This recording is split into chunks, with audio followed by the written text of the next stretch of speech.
सियासत में कटी पतंगें कैसे आईं? दरिया को कूजे में बंद करना हो तो इस्तिआरात और तशबीहात का सहारा लिया जाता है। इस्तिआरात और तशबीहात वक्त के साथ साथ वकूअ पजीर होती रहती हैं।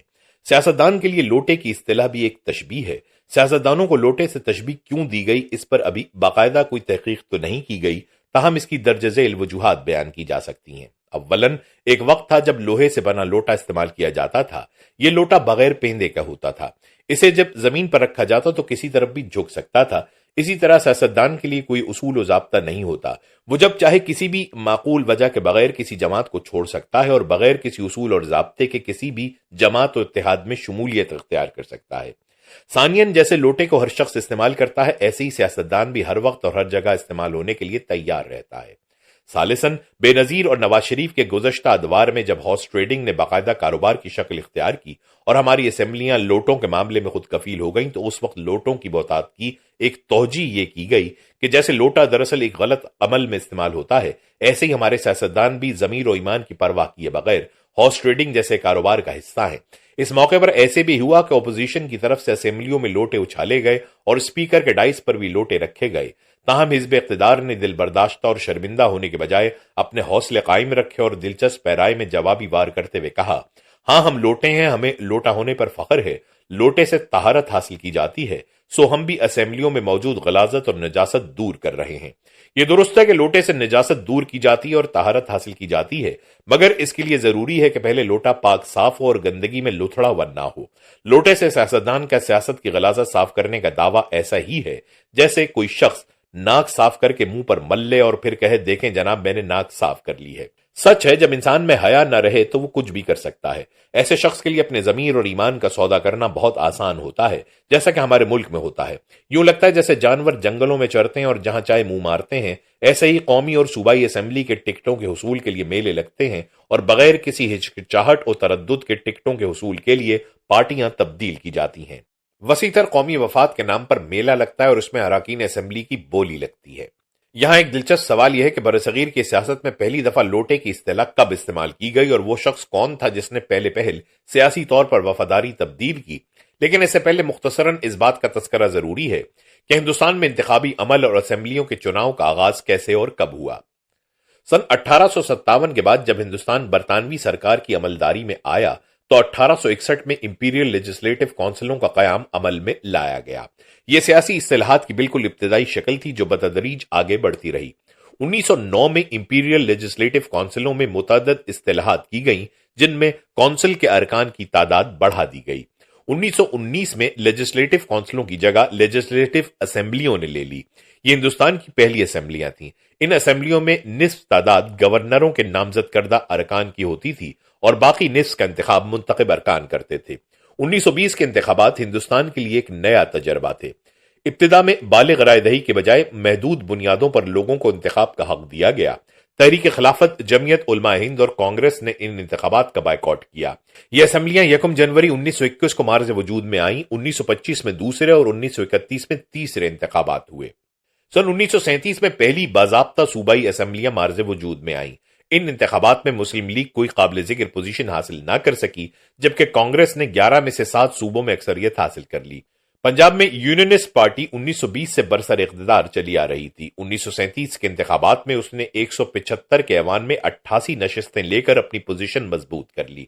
इसके मुकाबले में कांग्रेस ने पंजाब से 18 और मुस्लिम लीग ने 2 नशिस्तें हासिल की। पंजाब से मुस्लिम लीग के कामयाब होने वाले उम्मीदवार मलिक बरकत अली और राजा गजनफर अली थे। राजा गजनफर अली मुस्लिम लीग के टिकट पर कामयाब होकर यूनियनिस्ट पार्टी में शामिल हो गए। पंजाब से मजलिस इत्तेहाद मिल्लत इस्लामिया ने भी इंतखाबात में हिस्सा लिया। मजलिस से इत्तेहाद मिल्लत इस्लामिया ने मस्जिद शहीदगंज का कार्ड खेला, मगर डॉक्टर मोहम्मद आलम के सिवा इसके तमाम उम्मीदवार हार गए, जबकि डॉक्टर मोहम्मद आलम इलेक्शन जीतकर कांग्रेस में शामिल हो गए। गो कि 1937 के इंतखाबात में सियासी वफादारी तब्दील करने वाले डॉक्टर आलम अकेले न थे, ताहम बरसगीर की सियासी तारीख का पहला बाजाब्ता और मुस्तनद लोटा होने का खिताब डॉक्टर आलम को ही मिला। डॉक्टर आलम लाहौर के रहने वाले थे। वो आला पाए के मुकर्रर, इंतहाई कामयाब वकील, निहायती कदावर और वजी इंसान थे। वो पक्के नेशनलिस्ट यानी कौम परस्त थे। उन्होंने पंजाब मुस्लिम नेशनलिस्ट कॉन्फ्रेंस की बुनियाद रखी। अपनी तमाम तर काबिलियत और अहलियत के बावजूद वो इब्नुल वक्त थे। नफे की उम्मीद पर अपनी इज्जत तक गंवा बैठते। डॉक्टर मोहम्मद आलम का दिमाग बहुत उजला लेकिन दिल मैला था। ایک کامیاب فوجداری وکیل ہونے کی وجہ سے گفتگو میں نہایت کائیاں تھے، جس سے بات کرتے اسے ایک دفعہ مسحور کر دیتے۔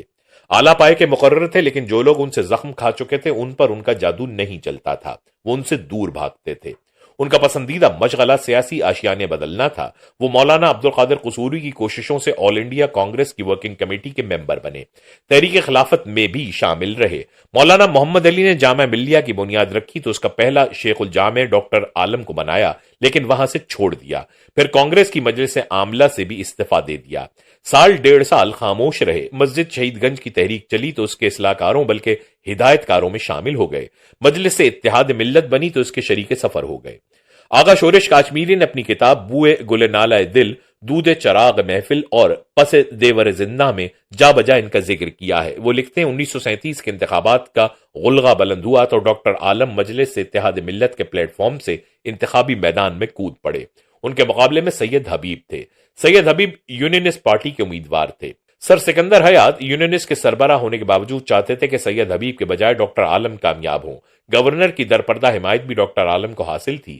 یہی وجہ تھی کہ ڈاکٹر عالم انتخاب جیت گئے، مگر کامیاب ہوتے ہی بدل گئے۔ جواہر لال نہرو کو تار بھیجا، میں آپ کو فل فور ملنا چاہتا ہوں۔ جاتے وقت مجھے رفیق سفر بنا کر ساتھ لے گئے۔ ڈاکٹر عالم کیونکہ ماضی میں کانگریس میں رہ چکے تھے اور ان کو یہ بھی معلوم تھا کہ کانگریس سے راہ فرار اختیار کرنے کی وجہ سے نہرو ان سے خوش نہیں، یہی وجہ تھی کہ لاہور سے چلتے وقت ڈاکٹر عالم کھدر پوش ہو گئے، سر پر وہی گاندھی ٹوپی، پہلی نظر میں دیکھنے سے مسلمان کے بجائے سیڈ سدرشن معلوم ہوتے۔ جواہر لال نہرو سے معانقہ کیا اور کہنے لگے پنڈت موتی لال مجھے اپنا بیٹا سمجھتے تھے، اس ناطے میں آپ کا بھائی ہوں اور آپ بھی مجھے اپنا بھائی ہی سمجھیں۔ میرا ذہن ہمیشہ نیشنلسٹ رہا ہے، لہٰذا میں نے کانگریس میں شامل ہونے کا فیصلہ کر لیا ہے۔ پنجاب کی آب و ہوا تمام ملک سے مختلف ہے۔ میں اپنے معاشی حالات کی خرابی کی وجہ سے کانگریس سے نکلا تھا، لیکن ذہناً اور قلباً کانگریس میں ہی تھا۔ پنڈت جواہر لال کہنے لگے ڈاکٹر صاحب آپ جس ٹکٹ پر منتخب ہوئے اس سے انحراف کیسے کر سکتے ہیں، یہ تو اصولاً غلط ہوگا۔ ڈاکٹر صاحب نے کہا میں نے شہید گنج مسجد کی تحریک میں مسلمانوں کا ذہن فساد سے ہٹا کر قانون و امن کی طرف لگایا۔ اگر میں مسلمانوں کو شہید گنج مسجد کی تحریک کے دوران مقدمہ بازی کے چکر میں نہ ڈالتا تو پنجاب میں ہونے والے خونریز فسادات سے باقی ہندوستان بھی محفوظ نہ رہتا۔ قصہ مختصر، جواہر لال نہرو ڈاکٹر عالم کی چکنی چپڑی باتوں میں آ گئے، ان سے ڈاکٹر گوپی چند بھارگو کے نام ایک خط لیا اور ہنسی خوشی لاہور روانہ ہو گئے۔ لاہور پہنچ کر کانگریس میں شمولیت کا اعلان کر دیا اور اپنے گھر کے ڈرائنگ روم میں گاندھی ٹوپیاں لٹکا دیں۔ ڈاکٹر عالم نے کانگریس میں شمولیت اس امید پر کی تھی کہ وہ پنجاب اسمبلی میں پوزیشن لیڈر بن جائیں گے۔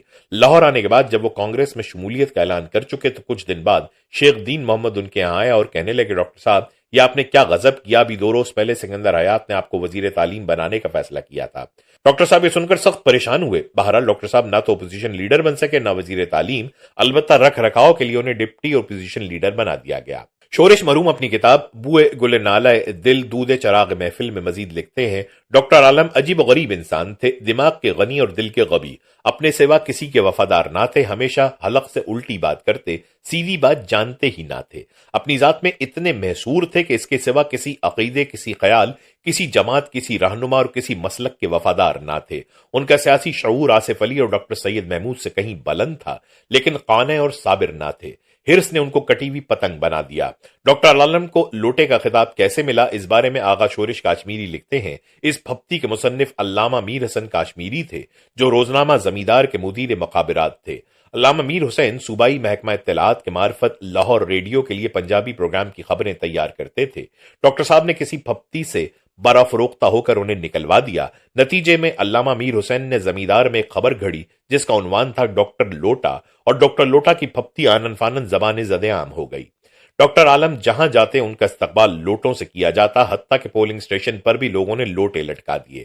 لاہور میں مزنگ روڈ پر ان کی کوٹھی تھی، منچلوں نے ایک بار ان کی کوٹھی پر لوٹوں کو جھنڈیوں کی طرح سجا دیا۔ ڈاکٹر عالم کی وفات بھی مرقع عبرت ہے۔ ان کے بار بار سیاسی آشیانے بدلنے کی وجہ سے لوٹے کا خطاب ان کے لیے جان لیوا ثابت ہوا۔